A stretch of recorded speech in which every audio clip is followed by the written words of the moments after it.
Hi, I'm Allie with the Potomac Bead Company. I'm going to show you using Swarovski bicones how to do right angle weave. To do right angle weave in this design, you're going to need 6mm Swarovski bicones.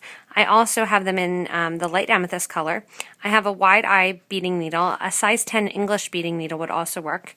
I'm working with Wildfire beading thread .006 and size 11 seed beads for a little bit embellishment at the end. The color that I'm using is a matte or metallic dark bronze. To start, what I've done is I've used a 6/0 bead just as a stop bead at the bottom of my thread. I've pulled about an arm's length of thread and left myself 3-inch tail on the end of the needle, and then put a stop bead on, leaving myself a 6-inch tail. Right angle weave is based on groups of 4, and they're often called raw units for right angle weave. I'm going to place 4 Swarovski bicones onto my needle and let them drop down next to my stop bead. So my first initial raw unit, or right angle unit, is going to start with 4 of these bicones. The reason I'm teaching with the bicones is because they sit right next to one another very nicely when we do them rounded. So right angle weave is just a big circle. I'm going to be taking the thread after these 4 needles and taking it back through 3 of those initial bicones in the same direction, much like you do with a stop bead. If you don't know how to put a stop bead on also, you can go to our other YouTube channel and see that. I take my needle back through my initial first bicone bead, my second bicone bead, and also my third bicone bead. This is in the same direction that I did before, away from the stop bead. What this does then is it creates a little rounded unit of beads. It's going to create a little round section here, and that round section is going to be the first of my right angle weave unit. I started out initially with 4 beads. Each subsequent right angle unit now is going to have 3 bicones that I'm going to thread onto my needle. So I'm going to do 3 bicones onto my needle, and I'm going to sew through these bicones in the same direction once I get them in place. What's going to happen now is my beads are going to lay right next to and right on top of the sides here, and I'm going to create my second raw unit. To get them to lay in this fashion, what I'm going to do is take my needle back through that last and that initial bead that I put on, and I'm going to sew through that initial bead, through this bottom bicone bead, through the third bead, and out the top. So I'm sewing down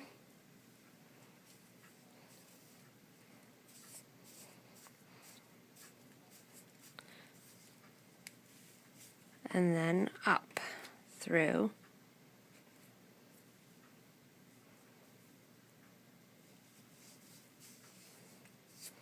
that 6mm bicone.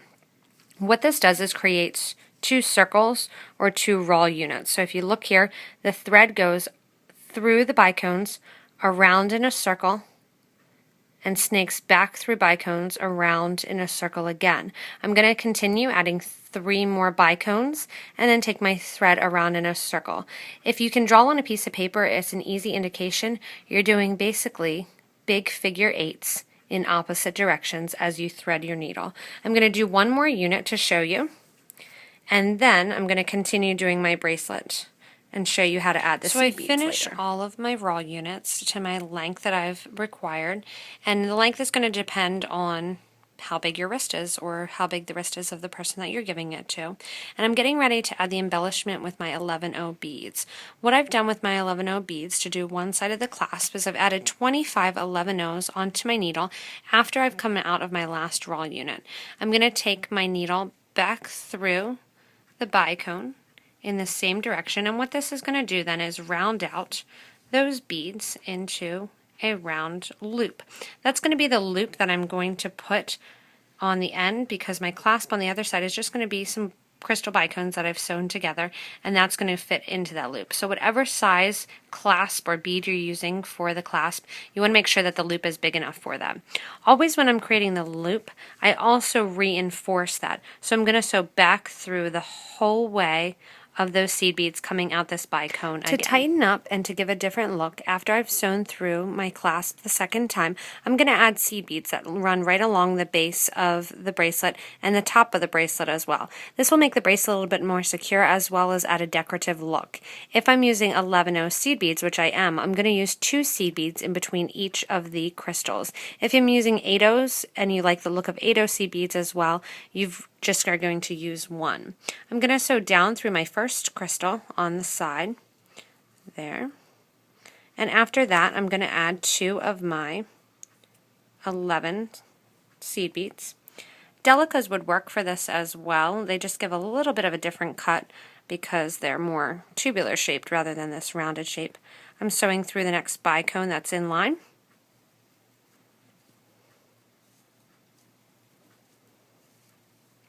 And I'm going to continue on my way the whole way to the end of the bracelet.